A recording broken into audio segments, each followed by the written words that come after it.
Today's show is sponsored by the ABV Barrel Shop.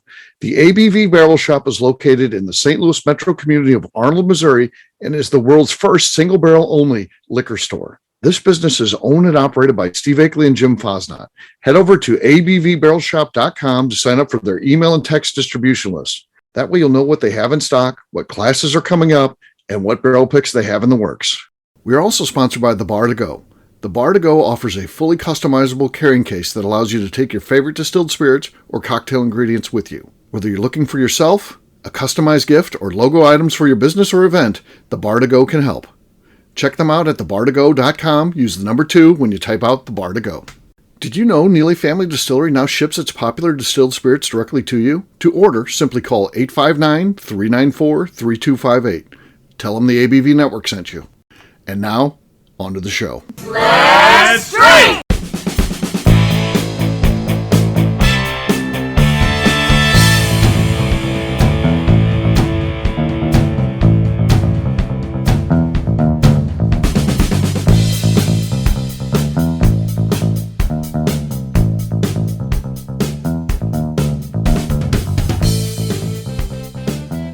Welcome to the Bourbon Daily, the podcast about everything bourbon delivered to you every day of the week. Today on the show, we talk about how Willett gets a cult-like following despite the fact that they turn away any media coverage. My name is Miss Beka Sue. Please join me in welcoming my co-host, Steve Akeley, along with our special guests, Tim Swyatt, Demetrius Kane, and Jason Bronner. Hey, gang, what's up? How we doing? Hello. Good. So this is an interesting one. If you are a regular Bourbon Daily listener, I set this up as a fake show for McNew, and this exact everything Beka just read, it was set up for McNew. And I told everybody who else was on the show that night, I was like, I got this show here, and I'm going to let McNew start, and then I'm going to stop her, and then I'll say I'll read it. You're not reading it well, and then it was going to surprise her and be her 1,000th show. Well, I forget. We get into the thing. I worked all day. She reads the whole thing. We start, and then everybody else is. I see them looking at each other, and apparently they're texting one another. Nobody texts me. I don't know if. It's like the emperor or something. They don't text me, and it goes on. We go through the whole first half of the show, then we get to the break, and then after the break, I start back in. I start talking about the topic at hand, and then Kathy Cool says, "I thought we were surprising McNew for her 1,000th show that she's done on the ABV Network," and then we do. So. Yeah, we'll get to the entire topic today, and it's really supposed to happen today. So if you heard that other show, which we ran, of course, we're not going to redo anything. You can't redo a surprise, so it's just my mistake is out there. But we'll talk about Willett and their cult-like following today after the break. For right now, Jason said there's something that he wanted to talk about, a hotbed topic, it sounds, because everyone else was weighed in too before we got going here. What is it, Jason? Well, after 18 years of living in one place, I have moved, and I wouldn't wish that on my worst enemy. Really? You poor bastard. Yeah, movers. And then, of course, I don't know why my wife didn't have them just move everything. Right. She's like, well, I was trying to stay on a budget. And like they moved half the shit and I had to move the other half, which like didn't help me at all. Right. So, there's that. And I don't know. It's just a big pain in the ass of changing addresses. And you got to get all your license changed, all your bills changed. You're getting other people's mail. They're getting your mail. I don't know. It's just a big pain in the ass. And I still have to sell my house. How close are you to Bourbon's Bistro now? Because you were close before. And we moved about, 3 blocks from where I'd lived. Oh, really? Okay. So you stuck in the same area. Yeah. That's actually worse. I was going to I say don't think that's worse. because like packing down, like you're like I could carry this down, but instead you're like loading it into stuff, but like you clearly don't want to carry it down. I mean, it's like it's just right there. I thought about I have to borrow a truck. I mean, I've got my Bronco that I could maybe stuff my lawnmower in somehow, but my wife's like, "Why don't you just walk it over there?" So I'm looking like some hobo trying to go pawn a lawnmower, walking it 3 blocks, up and down the neighborhood streets, looking to mow somebody's lawn for $10. I don't know, just a big pain in the ass. Yeah. Where was Bo Cumberland and Steve Akeley with Bourbon Sasquatch Productions documenting this move? I can only imagine the vocabulary we would all have learned in the bourbon industry of Jason Bronner walking his shit down the street. Yeah. Not a good one. Not good. Yeah. And Demetrius, you recently moved too, not a home move, but your business. You moved your business. So, and first of all, why did you do that? You had a good setup where you're at. Seemingly, it looked like a neat place, plenty of room. How come you moved? Power and water. We got to the point where we needed our own water treatment facility. Yeah, and to build a water treatment facility is about $500,000, and so we were able to talk to Adam Stumpf. So we were able to buy a building that already had one. Okay. That just wasn't really in use. It still had all of its like permits and all that stuff in place. Still had the tags on it. Yeah. So we bought a water treatment center. Yeah, exactly. So we bought a building that it's bigger than the last place. So we went from 5,000 square feet to 6,000 square feet with an additional 10,000 that we can add on, that we can purchase at a later date. Look at you. The only problem is our ceilings are only 12 feet tall. And as you know, our stills that we build are like 25 feet tall. Right. So we had to take our columns and drop them 5 feet into the ground. So we dug giant holes. So now they're eye level with the sight glasses. So it's kind of cool. Yeah, that's different. I like that, man. So, I wonder if that'll change the product. Interesting. It shouldn't, because the still is identical setup. It's just now it's just the way that it's set up on concrete instead of being, Sure. Yeah. Into the air. It's just starts out lower. And so, yeah. Yeah, I'm sure Adam will show up with a coffee can and fix all your problems. Yeah, that's that was part of his water treatment center. He had a coffee can in there. I don't know what it did, but he was like, "Oh, well, you need that. That's key." I'm like, "Really? So Folgers, huh? All right." And it could be like a new Folgers because they don't use like real coffee can. He had to get a retro one. So yeah. Congratulations to him on that. So. That's awesome. Beka, now you moved not that long ago either, and I remember when Beka moved, and I went over to her in-laws' house. And this is before they had a home. So she was, they were in like a trailer for a while, living at the distillery for like a day, then a trailer, and then a hotel. So I went over and there's Beka's stuff like in the garage, and I thought, oh, this is not good. Beka can't be happy about this. Why do you need to bring up hurtful topics? I saw that. I'm like, she can't be happy about this. I wouldn't be. I still can't. I know that there's a box somewhere because I know that I'm missing some things. Right. And but I don't know. I didn't even pack up all of my stuff. I was lucky enough. I am lucky enough to have a best friend that lived with me when I moved, and she lived in my place actually for a few months after I moved to Kentucky, and she lived there until she found her own place. Right. And so she actually packed up a majority of my house, and she very nicely wrote on all the boxes, so I know what was inside of them. She packed up everything really well. She's moved a lot in her life, and so she is pretty good at packing. And so she packed up a lot of my stuff for me, and I was really blessed and lucky that she did that for me. But I know that, and it's not that I think someone stole it. I just know, I know there's a box that is somewhere. It's not here. It could be at my in-laws. It could be fucking anywhere. I've no idea. But I have I'm pretty good most of the time. I don't really get anxiety. I'm pretty even keel for the most part. I can be mean, but that doesn't have anything to do with my anxiety. It just has to do with the fact I'm mean. But I get so much anxiety when it comes to packing. I don't know why. I shut down. I am not good at moving. I don't know what it is. I am just the worst mover ever. I hate it. I just can't. It gives me anxiety. I don't want to move. I hate moving. I don't like people touching my stuff, but also the stuff needs to be moved, and I don't want to touch the stuff, so I need it moved. And it's just I have to have some people. I'm not one of those people that's oh, I packed up all my things by myself and moved. No, I need a crew.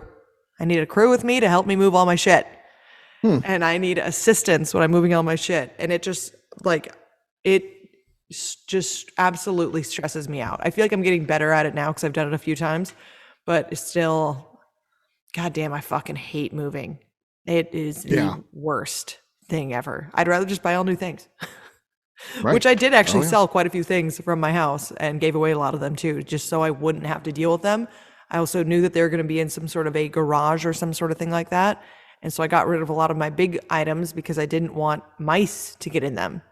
So anything that had like, any sort of fabric on it, I just fucking got rid of it. And I just gave it away or sold it to people because I was like, well, it's going to be sitting in a fucking garage for way too long, and I do not want any sort of animals inside of my things. Right. So if it didn't fit in a tote, for the most part, I just got rid of it. Okay. All right. Last but not least, Tim, what's your thoughts on moving? Oh, this small talk's going to go forever. Absolutely hate it. So we moved from an apartment to our first house in 2002. I'll never sell a house again. You'll take me out of this house feet first. I have no problem buying a house if I had to, but selling a house, it's just absolute nightmare.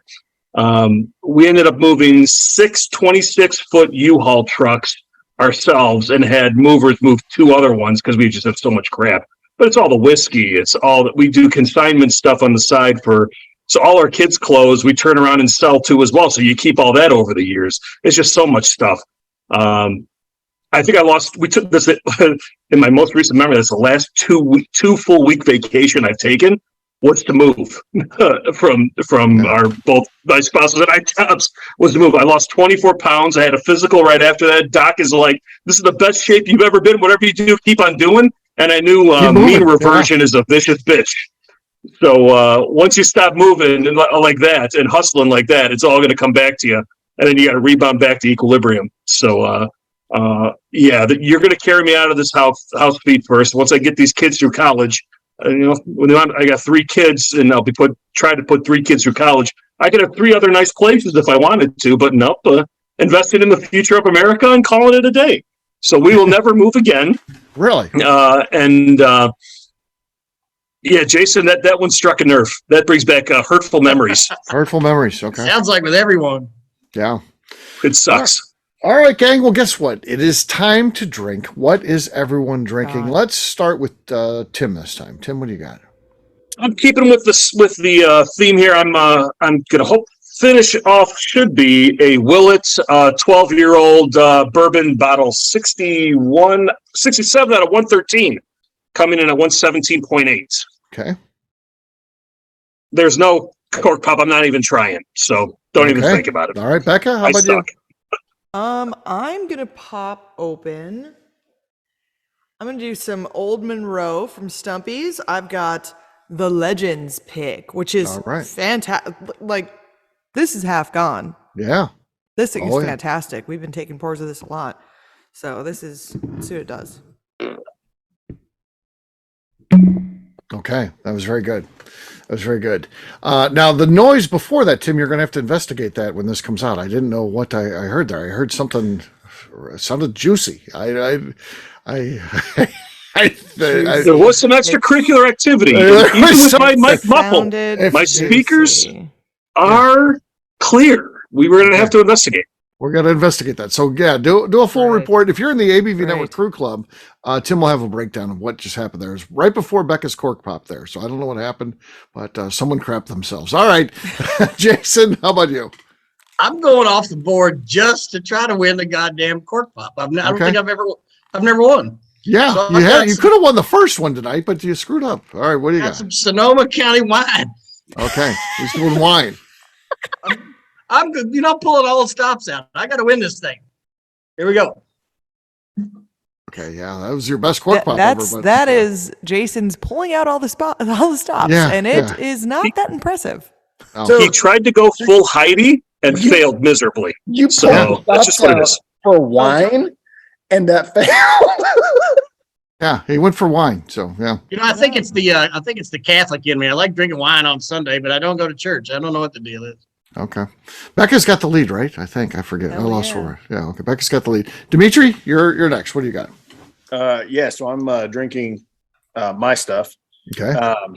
Planters Ozark Highland whiskey. So okay. Glad you verified that. I didn't know when you said my stuff what you were doing. Yeah, which one of my stuff. So I was like, I'm trying to pull out the stops as well. So we're seeing. Okay. All right, let's see what we got here. He's going for the win. No, Mike Muffle. Got you. It was cute, but it wasn't much. It was adorable. Yeah. Beka's got the lead. I'm going to try to win this thing. I got a pretty full bottle here of Penelope Barrel Strength, and I haven't opened it in a couple weeks. So let's see what we got here. Terrible. I thought I was going to win that thing. Well, I have the legend is with me. The legend wins, and Beka does too. This is all. It's all. It's That the has ringer. nothing to do with me. This was the legend. All right, cheers. That's right. Salute. All right, we'll take a quick break, and then when we come back, we're going to be talking about Willett and how they have this cult-like following, and people love their stuff. They pay high dollar for it, and why is that? We'll get to that in just a few.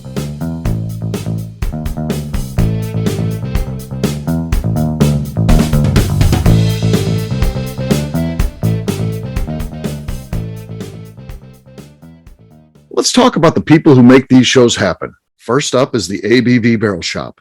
It is the most unique shopping experience in the world of bourbon, as the ABV Barrel Shop only sells single barrels. Owners Steve Akeley and Jim Fosnot select. With over 100 distilleries on board to sell us barrels, we are home to the most unique and diverse barrel pick selections in the bourbon world. By signing up for our email, you will always know what we have in stock. In addition to the single barrels, we'll have a gift shop featuring ABV Barrel Shop as well as ABV Network merchandise. We are partnering with vendors like Art Eatables and Old Man Bay Signs to bring you unique items you can't find anywhere else.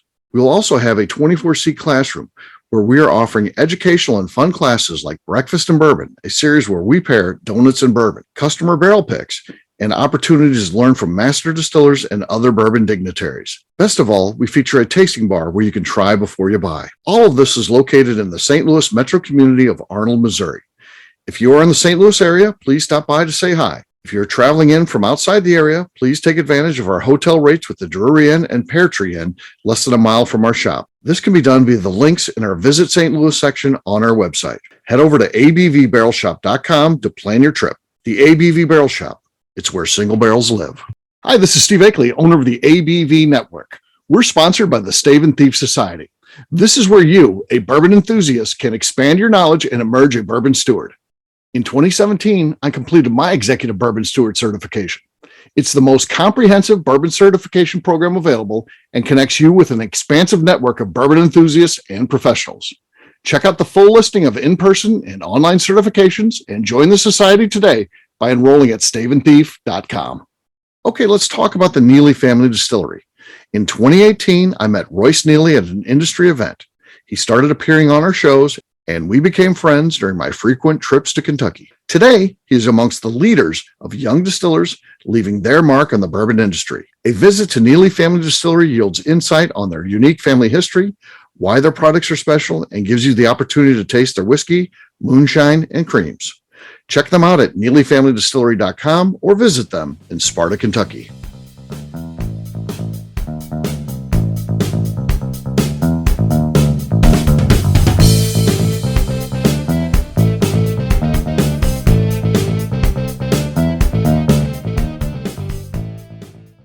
Danny, though, you are between Jim and Victory. What do you got? I have an Indiana rye. Sure, Danny. Tumble dice. Cumble Dice. Yes, I love Cumble Dice. I'm sure that's the name of the brand, Cumble Dice. Sure. Tumble dice. Oh, Tumble Dice. Okay. Yes. That's Freddie Mills of Ruse. Okay. Freddie Mills of Ruse. So we're about to pop it. No, that was all desk is what that was. All desk, no pop. Jim wins. So Jim, you got it there, man. Hey. Congrats, Jim. Cheers, gang. Cheers. Oh my God, this is horrible.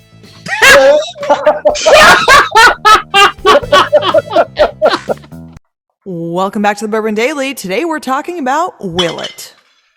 Yes, we are. So Willett does a combination of distilling some of their own product, and they also still have sourced a lot. You know, they have a warehouse that at one point was full of sourced products, and I guess they've sold through some of that over the years. But, you know, the interesting thing about them is, you know, they release this stuff, and it goes for crazy prices. I mean, there are other people who sell 12, 13, 14, and older, stock. Even today, it's very rare today, but it does happen. But not for the prices that Willett does. I mean, they'll do a release through their gift shop, and it'll be $700, and or you see a lineup, it sells out in an hour. People can't buy it quick enough.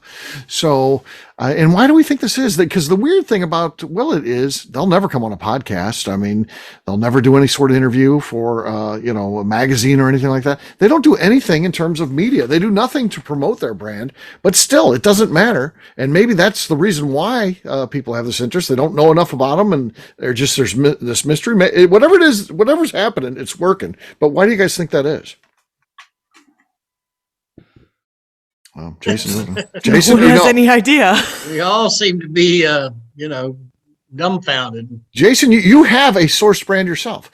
Don't you wish you could say, hey, here comes the next Buzzard's Roost, and by the way, it's going to be $700, and everybody's like, oh my God, I got to get it, and they're lined up, and they can't buy it fast enough, and they're posting it proudly online. Look, I got the latest Buzzard's Roost, and somebody's like, how much did you spend? They're like $700. And they're like, oh damn, I missed out. I can't believe I didn't get one. What are they going for in secondary? Yeah, that would be the bee's knees there. Just not worry about what we had to put out, because your wife would be moving you again, though. That's the problem. You'd be so successful. She'd be like, we got to get a new place. Sell like crazy, but more power to them. I don't know what the magic is, or what the magic recipe is, but it seems to be working for them. All right, Demetri, you own a small distillery. Probably not all that different from Willett. I mean, how do you think they've gotten to where they've gotten? And are you going to be there in 2 years from now? Are we going to be lined up outside of your place and spending $700 and happy we did it? I'm definitely planning on that. Yes, absolutely. Yes. So with that, I'm going to sign off here, because that's their secret to this whole thing. Right. Yeah, you don't do podcasts. Never talk about anything. So, I don't know. It's insane to me that they're able to, what they're able to do. Because, I have quite a bit of Willett stuff. It's fantastic. That's good stuff. It's not a critique of the product, but I own a bottle shop now, and people come in and be like, "Do you have any Willett purple tops?" I'm like, "Yeah, we got several. We're holding them back for Tim Swyatt, but if you're here though, yeah." So no, that's a weird thing. No. Tim? Well, it's like the branding on the bottles. It's very generic. It's very normal. True. It's funny. I almost had nothing exciting there. I almost have my way in tonight, because I have a green top and then I have the pot still. So yeah. Well, yeah. I mean, I bought 2 pot stills just because the bottle looked cool. Yep. Right. I mean, I don't remember how much I spent on them. I don't think I spent that much on them. This was a couple of years ago, but still, I bought 2 of them just because I liked the bottle, and I was like, are these ones that people like? I don't even know, and so I just bought them. Just cut. Yeah, there you go. I don't know what it is. I mean, maybe this is why Royce has stopped coming on podcasts, because less goes on, the better they sell. Yeah. So I have a couple. I don't know if they're going to be the answers, but there's a couple of strategy. The strategy that they are taking is not mass market; it's niche product. Mm-hmm. So number one, what they have, if you think about marketing, it's product, price, and placement of where it's at. Placement wise, they're right next to a very large distiller that's right down the industrial distiller right down the road at the Bourbon Heritage Center. They're right there. They're exclusive. They're small. They've got a pot still on the logo. They're very secretive, which allows all of a sudden goes exclusivity. If you look at the label on this 12-year-old, I bought this in 2016. Yeah. So at least maybe 2015. Willett single Kentucky bourbon whiskey, rare release, handcrafted in Kentucky. So this is, the Purple Tops is what it is. This is their age stock that we believe they put back themselves what they should have. So you're going with a niche marketing style, and that means exclusivity. There's only a certain amount of releases. You limit where it's going. You know what you're going to sell. You put it at a price, and you see what goes. And with the boom that we have, with all the money sloshing around that's going on there, people are going to grab it and they're going to try to flip it for even more. Right. And it's very interesting what they do with the niche marketing perspective. They have to be all in, though. If you're not all in on that marketing strategy, you're going to fail. So with them, I think being in Kentucky, right next to the Bourbon Heritage Center, right down the road, if you drive past it, it's like, well, wait a minute, what is that? I got to go check that out. What do you mean? I can't find this anywhere. What is this? So the pot still whiskey, exactly. It's the product is the product. It's not a critique on the product. The bottle's cool. So that's everything else. But then that now elevates the signature product that they have that allows them to charge, what, $170, $200 for the 3-year rye? Something like that. I mean, correct me if I'm wrong. Last time at Willett, that's what I saw. Right. And then you're starting to look at some of the other brands. So you got Pure Kentucky, you got Old Bardstown, you've got Johnny Drum, you got some of the other ones that they make for them. Rowan's Creek, Noah's Mill. So again, you're with the Willett products, you got a lot of other source products that are there, but their family product with their family crest, rare release, handcrafted in Kentucky. It's their niche market, and they know what they're going to sell. They're comfortable with their profit margin, and they sell out, and they keep the mystique going. If it's not even a mystique, it's the truth. Whatever they have in stock, they have in stock. But if you look up some business strategy books and stuff like that, they're in a niche marketing strategy, not mass market. They're willing to sell less product for higher price, knowing what they're getting for the profit margin, and calling it a day. And let the interwebs take what they want to take. Yeah. And let them opinion what they want to, because there's good stuff in here. The whiskey, the product is solid. The placement is spectacular because it's at their distillery or very, very exclusive allocated locations. And the benefit they have is being right next door to a large distillery that brings a lot of population that keeps the buzz going. Right. That's my 2 cents looking from a business perspective. And Steve, maybe if he, I don't know, maybe if they did more interviews, it might be like pulling back the curtain on Oz, because I think there'd be a lot of questions that, especially these days when you've got a million bourbon geeks out there and they know more about your product than you do. Right. There's no mash bill on this label. There's nothing, only the proof, your standard basic of what should be there. And that's on purpose. They're zagging while other folks are trying to zig and get to every market. They're comfortable with what they can produce. They're comfortable with their profit margin. They're comfortable with their expenses. And they're having a whole mystique of what they're trying to do. Because if you think what everybody wants to do is they want to be Walmart. They want to be everywhere, every place, at the lowest cost possible for the highest price possible, whatever they can get. They're zagging where everybody else is zigging, in my opinion, at least on their purple top products. Right. Yeah.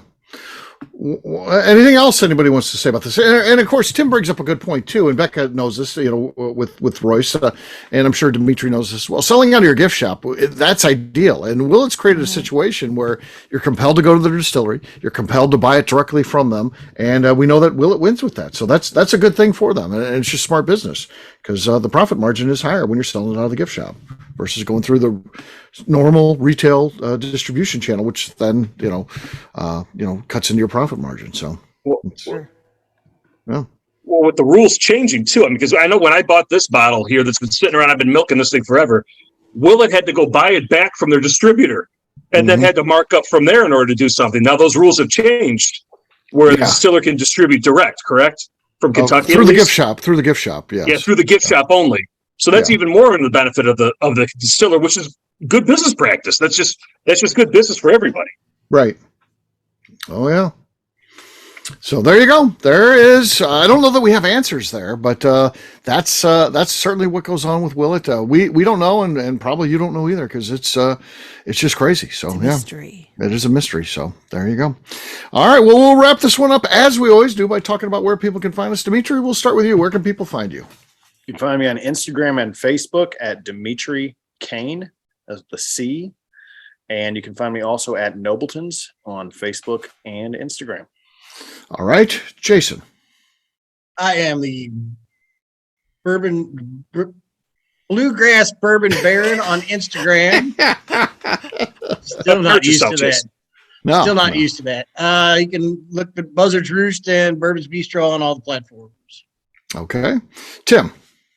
You can find me on the tasting events page at abvnetwork.com and on Instagram at swyguy2112. Miss Beka Sue. You can find me on Twitter and on Instagram at Miss Beka Sue, 1K, no C's.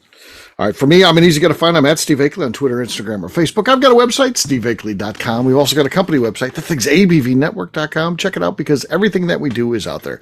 All of our previous shows, our blogs, so much more, abvnetwork.com. Miss Beka Sue, anything else to say before we get out of here?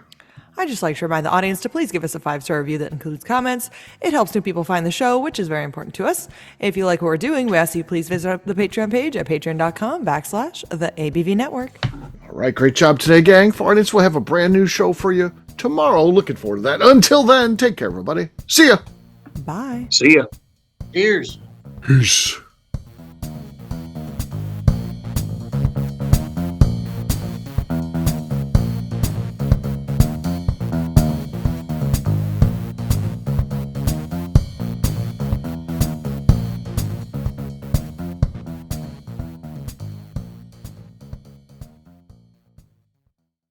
Before we finish the show, let's talk about some great companies that support the ABV network. First up is Moonshine Still Pro. Moonshine Still Pro has a full line of products to help the home distiller. Whether you want to experiment on the stove in your kitchen or you're looking for a bigger setup in your backyard, owner Russell Creed and his team can help. They have multiple still offerings, accessories, and even grain from their partners at Goldstone Mill to assist you in making whiskey on par with your favorite distillery. They can also help you with some fabricated parts you probably can't make yourself if you are attempting a DIY still project. Learn more or order your still or parts at moonshinestillpro.com. Another friend of ours is the Goldstein family at Goldstone Mill. The Goldsteins offer a variety of heritage and heirloom grains to make the finest whiskeys in the world. Plus, they are more than just a grain company. They are truly consultants to make sure the grains they are providing to you or your business meet your highest expectations. Additionally, they work with mills around the country, ensuring shipping is as low as possible for their customers. If you're a distillery, brewery, or even doing this at home, Goldstone can assist you. Check them out at goldstonemill.com, call them at 217-254-6613, or check in via email at hello@goldstonemill.com.